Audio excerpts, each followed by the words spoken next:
Last session, sleep was a rumor. Artie sat awake in the common room with the shutters closed when a distant commotion flickered through the glass. Torches ran. Whistles cut the night. Something tugged at him from within, and when he sought an answer, a pained alien voice surfaced in his mind, imprisoned and hurting, urging him to ask. He did, and it told him simply that he was in physical danger. He roused Esteban. Moments later, the sobbing started somewhere down the block. Grathis chose speed over stairs. He dropped to the street and moved toward the sound to find guards clustered around a fresh horror and a mother clutching 2 children. The watch turned on him with a shout of murderer.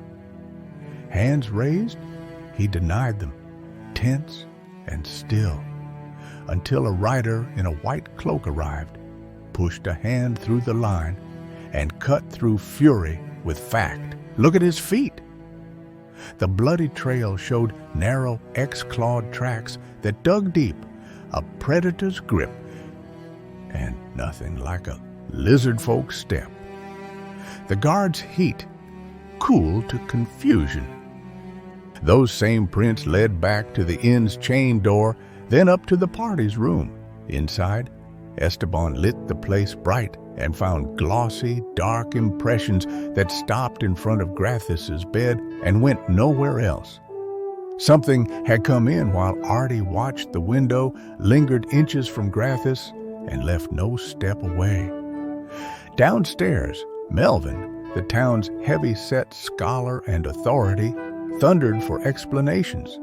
He hired the trio to investigate a string of identical murders, victims flayed to the bone, torsos split, eyes and organs removed. The pattern was always deep night and always when the victim was alone. Esteban urged public warnings and travel in pairs, even a plan to use himself as bait if it came to a stakeout. Grathis pressed not to delay the long journey toward the Glacier of the Dragon. Artie counseled rest before a decision. Morning brought offers and grief. Caldur Vale, a quick-tongued captain of the Silver Talon Company, introduced his crew and volunteered aid, though Melvin seems to mistrust them. At Rufus's forge, the tragedy turned personal. The night's victim was Sammy, a gentle shop hand beloved by the Smiths. The room bristled at Artie until the truth came out and vows were made. A young gnome, eyes red from crying, gifted Esteban a finely warded scroll case he'd meant for Sammy. The case masked its own magic and hid an arcane scroll behind a secret latch. Rufus steadied himself, then put tools to Artie with a craftsman's care, lightening joints to move more cleanly.